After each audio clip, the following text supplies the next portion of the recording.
Welcome back to my channel. Today's video is interesting. I will give you a new perspective. You know that there is a war going on in Gaza and Israel. And in Gaza, the videos of the disasters are coming in front of you. The videos of the children are coming in front of you. The destruction of the houses are also coming in front of you. So this is one side of it. But if we look at the other side, the economic loss of Israel this week is not even 10% of the Palestinians. The devastating response and prolonged military operations have taken a dramatic economic toll, raising the specter of systemic risk to Israel's economy. As businesses are upended, commerce has slowed, and flights to the country have been canceled. With the outcome and length of the war as yet unknown, and the war on Gaza costing Israel $260 million a day, there is much economic and political uncertainty on the horizon. According to reports in late October, the shekel reached a 14-year low. Around the same time, Fitch Ratings, Moody's Investors Service and S&P warned that any escalation in the conflict could result in Israel's sovereign debt rating being downgraded. Israel's growth forecast is 3.5%. Israel has revised it and is saying 2.3%. And if this war continues, then it will come up to 1.5% in a month. And if the war goes on until December, then it will come up to 1.1%. Moreover, risk premiums in bond market interest rates are starting to reflect prevailing uncertainty in the region. This could lead to stagnation in investment, mainly due to the increase in the cost of capital, falling productivity, and supply chain disturbances. The total loss of Israel so far has been $51 billion.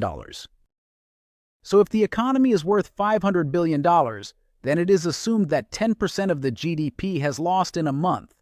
The total loss of Israel is $1.5 to $2 billion daily. It has been a month since Israel flights are being canceled. Israel's flights have been canceled by about 33%. There are about 3,000 flights a month. They have been cut by about 1,700. Its schools have been closed for a month. His offices closed for a month. Labor shortage in Israel. It employed 15,000 Palestinians. They've also been fired from jobs, so they've suffered a lot. But the loss of productivity Israel has suffered is in its place. Looking at the financial cost, Israel has gone back 16 years. Despite receiving support, its bonds have lost their value. Stocks have fallen below it. The currency has been depreciated by 8% in a month. Israel's shekel has lost its value by 8%.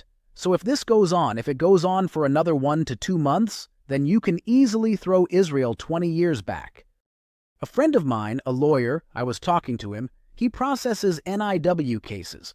He said over 100,000 Israelis applied for immigration.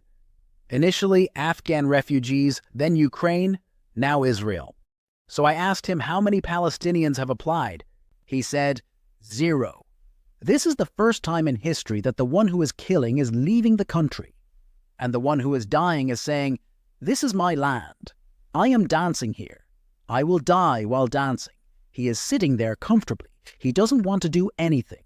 So over 100,000 are leaving the country, and this is a financial style. I'm telling you about the U.S. Those who are applying for immigration in the U.S. are leaving Israel and running away. So it is very interesting. You are thinking that the war will spread much in the Middle East. It won't happen like that.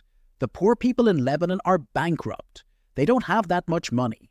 And Egypt doesn't have that much courage. Jordan doesn't have that much courage. The rest of the Middle East is with them. So the war will not spread. But despite that, oil can become up to $100 per barrel. So because of this, if this war continues, then the economy of Israel will be destroyed. It will take the entire global economy with it.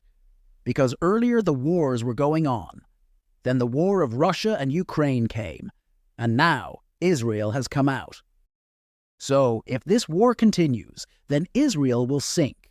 It will take the entire economy of Europe and the US with it. Israel is suffering a lot from the war. If this war continues, then Israel will 16-year back very easily. So Palestine has won this war before it ends. If we talk about the economical terms, look, I am talking rationally. The loss of children, the loss of lives is in its place, and it should not happen at all. You don't have to harm innocent people anywhere. But if you look economically generally, then Palestine has already won this war. Show them how the world's market is running, how the stock is running. There is only one religion left in the world today, and that is money.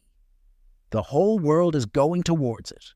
So if the war of Israel is not stopped, then it will have to be stopped. Because people and children are dying in Palestine and nobody is thinking about them.